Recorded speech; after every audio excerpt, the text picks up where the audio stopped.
Sa video na ito, ako muna ang mag-voice over dahil medyo malat pa ang ating editor. Dito ay tamang pahinga muna si Bogart dahil pagod pa daw siya. Dito nga ay papunta na kami sa aming sasakyan.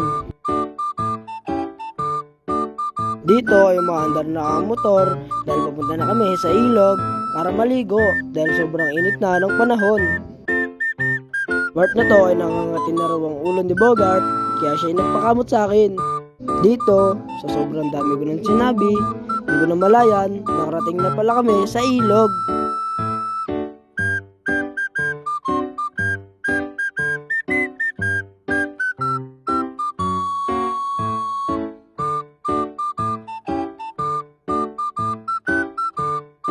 Ito mga kabandings, nadatnan namin na marami na palang naliligo sa ilog. Dito nga mga kabandings, ay pumaba na kami ni Bogart para makaligo na dahil init na daw siya. 3 hours later. Dito mga kabandings, ay pauwi na nga kami. Hirap pala mag-voice over mga kabandings, kaya panoorin nyo na muna.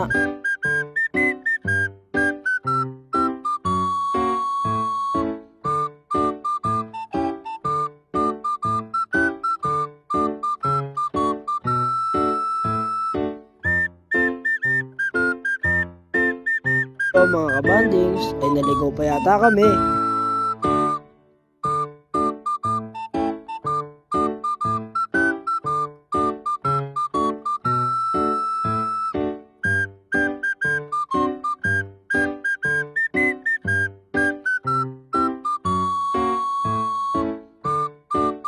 Dito nga mga kabandings, ay malapit na kami sa Encantadia.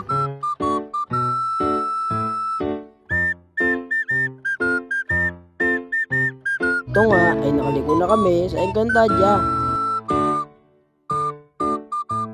At dito nga ay nakasalubong pa namin ng mga kauri ni Bogart.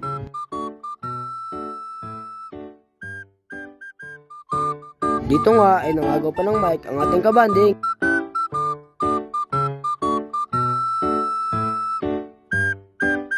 Dito mga kabandings ay tamang papogi lang si Bogart dahil nakaligo na daw siya. Dito mga kabandings ay malapit na nga kami.